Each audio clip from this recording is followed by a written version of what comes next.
What's up YouTube? Welcome back to the channel and welcome back to another video. Guys, we are currently in my GR Supra, headed over to a friend of mine's shop in New Jersey to do something that I've been looking forward to doing on this Supra since the day I bought this car. If you guys own one of these cars or just like these cars, you'll know one of the worst things about them is this steering wheel right over here. This thing feels like it came out of not even just a Camry. It feels like I don't know what it came out of, but it is hideous. So I've been debating getting a custom steering wheel. However, I don't really know if just changing the materials on this thing is gonna make it look any better. So that's why it's taken me a long time. However, in today's video, I mean, you guys would have seen from the title and the thumbnail, we're installing a G80 M3 or pretty much any M steering wheel on the Supra. That's right, guys. We're swapping out the steering wheel, we're swapping out the airbag.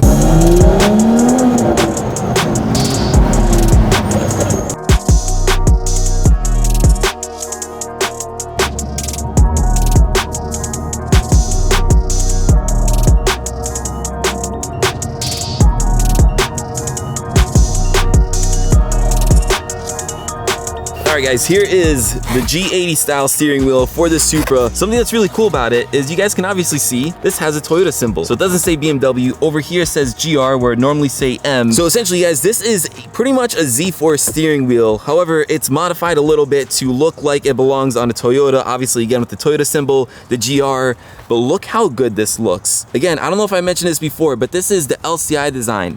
So you have all those nice like elements to it. It also comes with some paddle shifters with the nice little like grips on the back. However, we're gonna be swapping those out for some magnetic ones. But if you guys do get this from ICP Performance, you will get the paddle shifters as well. And you can also customize some stuff. So obviously I went with the whole leather design, but you guys can do Alcantara if you want to do like a racing stripe at the top. I wanted something nice, clean, and simple. I of course did the whole carbon around here. But this is what it looks like. So Nader is gonna hold it up for us, but you guys can see there is the new one, and then here is the original. You can see what a dramatic difference is. This is gonna look absolutely insane inside this car. The black, clean look, oh my God, this is mashallah. So we're gonna show you how to install this. Nader is gonna do it, and then I'm gonna film it, but it's honestly pretty easy install. However, if you guys are worried about installing it yourself, Nader does install it for you. So if you get it from him, he can actually install it for you and do the whole thing. All right guys, so we're gonna start off by installing the magnetic paddle shifters first while it's off the car. So if you're getting the shifters, obviously do the same. If you're not, you know, you don't have to worry about this step. But Nader's gonna remove the two, it's T20s, right? Yeah, T20s. Two T20s holding in the shifter. So just like that, it comes out. You want to disconnect that blue cable there. After that, you can basically just like thread it through. And then we're gonna install the new magnetic one from Keys Motorsports. If you guys remember, I installed these same shifters on the M3. These things are super easy to install. So you guys have two designs with these Keys shifters. You have the bigger one, the shorter one. I'm gonna go for the bigger one. So again, if you guys want these as well, I'll leave some links to these shifters. All right guys, both paddle shifters are now on. So now we're gonna start installing the actual wheel. The first thing we have to do, we wanna disconnect the negative terminal on our battery, which is just a simple 10 mil. And then a word of advice, if you guys are gonna do this, just put something here so the trunk doesn't close on yourself, just out of precaution. But we'll just quickly disconnect this. All right, now with that battery disconnected, we can go ahead and start, oh crud. Oh, thank you. We can start disconnecting the airbag. There's gonna be a slit over here somewhere on the steering wheel. There it is. Thank you, Nader. It's gonna be right over there, and then one on the other side. I will say, guys, this steering wheel, this airbag specifically, is one of the hardest airbags to get off. So just a heads up, if you guys are gonna do this yourself, keep that, yeah, be patient, sabr. But with that said, he's gonna go ahead and start disconnecting the springs. Now, as a word of advice, guys, this right side has two attachment points over here and over here. So when you're doing the right side, it has to disconnect at 2 points. The left side only does the left side.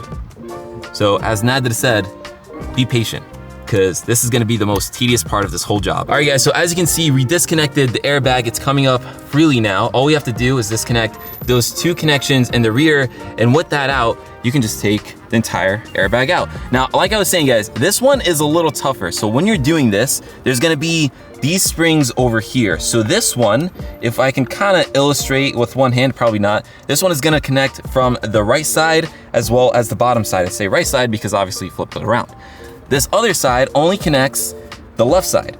So when you're doing the right side, this one is a little harder because again, you have to release two clips. So I suggest when you're taking this off, start off with the right side, do it, and then it's gonna pop out. Try to flatten it, and then do the other side. But try not to put it back in when you're flattening it. But trust me, that's the easiest way to do it. I'd also suggest, like, the tool of choice is a T25. If you use a flathead, you'll constantly slide off this thing.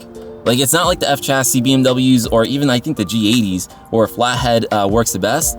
In my opinion, a T25, that works the best. So if you guys want some handy tools, I'll leave those linked down in the description below. All right, guys, so now with the airbag out, we can go ahead and start removing the actual steering wheel. So you have a 16 mil bolt right there. You have, what is it, Nad? The two connections? Two connections. Right here and then right there. So just disconnect those before you actually lift away the steering wheel. Nad is about to hit it with the impact gun. That just makes it easier. I think he actually already loosened it. But if you guys are gonna do this, breaker bar or impact gun, a normal wrench or ratchet is, you're gonna struggle with it a little bit, so just keep that in mind. This is so satisfying, man. This thing is honestly the part of the car I hated the most. I mean, other than things that are broken on the car, but this thing is now finally out.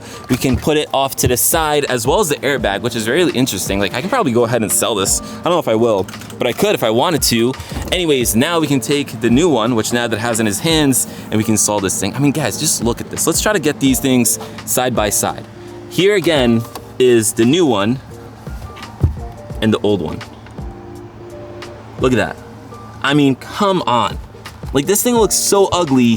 This thing is absolutely beautiful. If you guys are a BMW guy, a Toyota Supra guy, I don't care. This is an upgrade no matter how you look at it. Yeah, you can do a custom steering wheel with this one if you want to go that route, but honestly, why wouldn't you do this? So now we're gonna install the new steering wheel. Now, something that Nad is letting you guys know is you need to make sure you line these connections. So obviously it can line up and actually fit into the steering wheel. Also, watch out the alignment of the groove, this thing right over here. So we're gonna install this thing, we'll connect both of those connections, and then at that point, we're almost close to being done. However, before we actually put the airbag in, and then we have to take things out, Nad is gonna go ahead and just check the codes, make sure everything is good. So that way, obviously we don't have to take the airbag off again, but otherwise, I mean, we're so close. All right, guys, we ran some tests just to figure some stuff out. What I will say is when you're doing this and you reach out to Nad, make sure you tell him which Supra you have. If you have a 3.0, a 3.0 premium, because that's all obviously gonna affect if you have adaptive cruise control.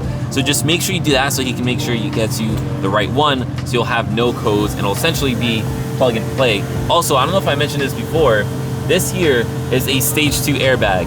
So if you're in the US, you most likely always have stage 2, right?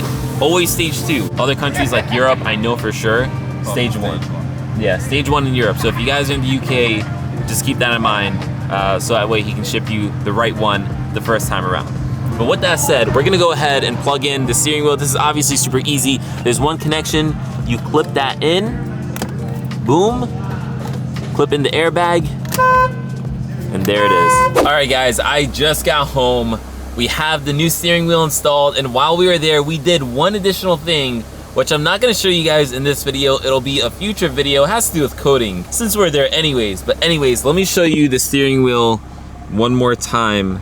Here it is, guys. Again, I personally went with more of a clean look, something that's not gonna just go crazy and stand out. But if you guys do want to do like carbon and Alcantara racing stripes, you definitely can. I just personally chose not to do that. Here again is another look at it. Guys, I'm telling you, this is probably my favorite mod on this entire Supra. Like, absolute favorite mod. It just changes the whole dynamic driving this car. Like, you just feel like you're driving something else. As a reminder, or if you guys are new to this channel, I also own a G80 M3, and just to compare, here's the steering wheel in this car. This one is Alcantara. It does have a red racing stripe, and obviously it has like the M2 and M1 buttons, but this is virtually the same steering wheel now, which is pretty insane. So I have the same steering wheel in the M3 as I now do in the Supra. So pretty cool. Now I will say some coding is required. Long story short, the airbag that you'll receive will not have the valve function, which is essentially a function that helps deflate the airbags after deployment.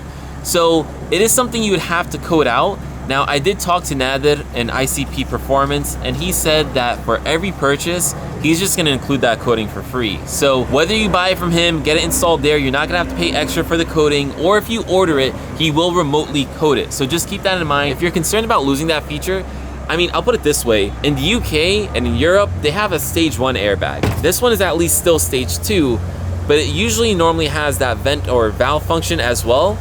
But these airbags that come with this whole kit are only stage 2. They don't have the valve. So it's really not that crucial. Other countries don't even have a stage 2.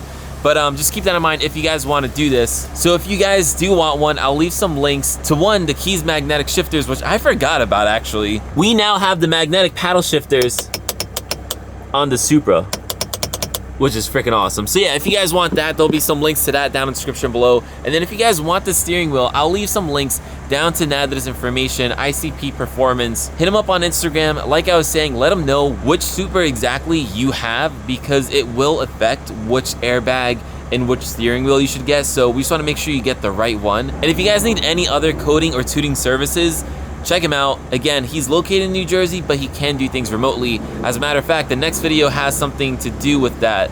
And it's a really cool thing that I think a lot of you guys are gonna appreciate. So stay tuned for that other video. But anyways, we're gonna wrap up this one. Hopefully you guys enjoyed it. Go give Nader a follow. His Instagram will be linked somewhere. But yeah, anyways, with that said, I'll catch you guys in the next one. Peace.